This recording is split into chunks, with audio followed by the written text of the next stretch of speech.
जय हिंद एवरीवन, मेरा नाम है जतीन और स्वागत है आपका जियो अफेयर्स में। देखिए, भारत के लिए 9 से 10 सितंबर बहुत खास दिन है। भारत की राजधानी दिल्ली में हो रहा है आज के टाइम पे G20 समिट। देखिए, ये पहली बार है कि दुनिया की 20 बड़ी इकोनॉमीज के लीडर भारत में आए हैं और साथ में और भी कई मेहमान आए हैं, जैसे IMF यानी इंटरनेशनल मॉनिटरी फंड की प्रमुख क्रिस्टलिना जॉर्जिया और वर्ल्ड बैंक के चीफ। लेकिन दो बड़े लीडर्स इस समिट में नहीं आ रहे हैं, जिसमें एक है चाइना के प्रेसिडेंट शी जिनपिंग और रशिया के प्रेसिडेंट व्लादिमीर पुतिन।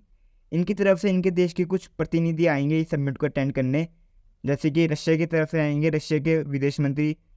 और इस समिट में भारत के द्वारा सबसे बड़ा स्टेप अभी तक का लिया गया है, वो है अफ्रीका यूनियन को G20 का मेंबर बनाना। देखिए, अफ्रीका यूनियन G20 का मेंबर ऑफिशियली बन चुका है। अब G20 को हम G20 नहीं G21 कहेंगे।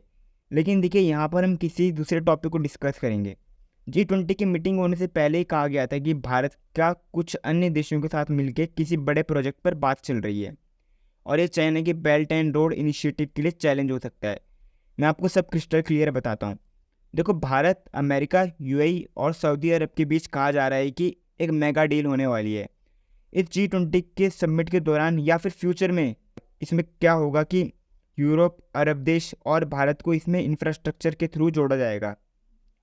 और इसमें जो अरब देश और यूरोप है, इसको रेल नेटवर्क और भारत को बंदरगाहों और शिपिंग रूट से जोड़ा जाएगा। देखिए, अगर ये प्लान इम्प्लीमेंट हो गया, जो कि देखिए मेरे को लगता है कि प्लान इम्प्लीमेंट हो जाएगा, और इसमें चाइना को क्यों प्रॉब्लम हो सकती है। देखिए, सबसे बड़ी प्रॉब्लम तो चाइना को ही होगी। मैं आपको समझाता हूँ कैसे। आपको पता होगा चाइना के BRI प्रोजेक्ट के बारे में, यानी बेल्ट एंड रोड इनिशिएटिव। इसमें आपको पता होगा शुरुआत में जब चाइना ने 2013 में इसे लॉन्च किया था, तो इसमें पूरे 150 से ज़्यादा देशों ने इसे एक्सेप्ट किया था।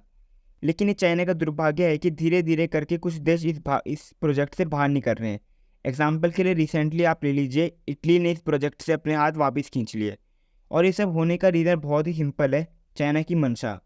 और ये मंशा है चाइना का गरीब और छोटे देशों को लोन बांटना और फिर धीरे धीरे उनको अपने लोन ट्रैप में फंसा देना, और उसके बाद उन देशों के लैंड को लीज पर लेना और वहाँ पर मिलिट्री बेस बना देना। लेकिन चाइना कुछ हद तक इसमें कामयाब भी हुआ है। एग्जाम्पल के लिए हमारे पास हमारे नेबर कंट्रीज़ हैं, जिसमें एक है पाकिस्तान और दूसरा है श्रीलंका। दोनों की इकॉनमी चरमरा रखी है। और ऐसे कई अफ्रीकी कंट्रीज़ भी है जिनको चाइना अपने इस ट्रैप में फंसाने में कामयाब रहा है। क्योंकि अगर आप न्यूज़ रिपोर्ट देखेंगे तो आपको पता लगेगा कि चाइना ने नॉर्थ अफ्रीका में 2005 से लेके 2022 तक $270 बिलियन से ज़्यादा की इन्वेस्टमेंट करी है। और इसी को देखते हुए भारत और अमेरिका के लिए चाइना के ये प्लान थ्रेट बनते जा रहा था। इसलिए अमेरिका और भारत ने ये प्लान किया है कि गल्फ रीजन और यूरोप और इंडिया की कनेक्टिविटी को ईजी किया जाए।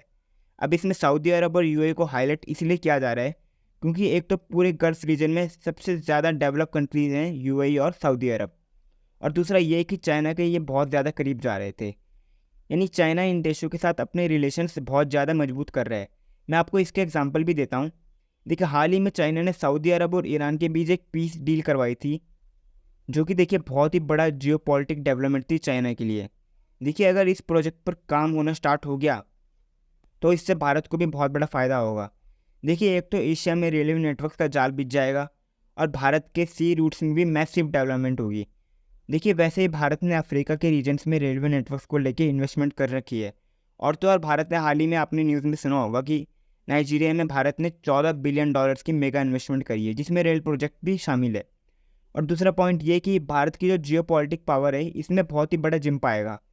अब देखना ये होगा कि फ्यूचर में भारत और अमेरिका, UAE और सऊदी अरब के बीच अगर ये प्रोजेक्ट साइन होता है तो चाइना का इसमें क्या रिएक्शन रहेगा।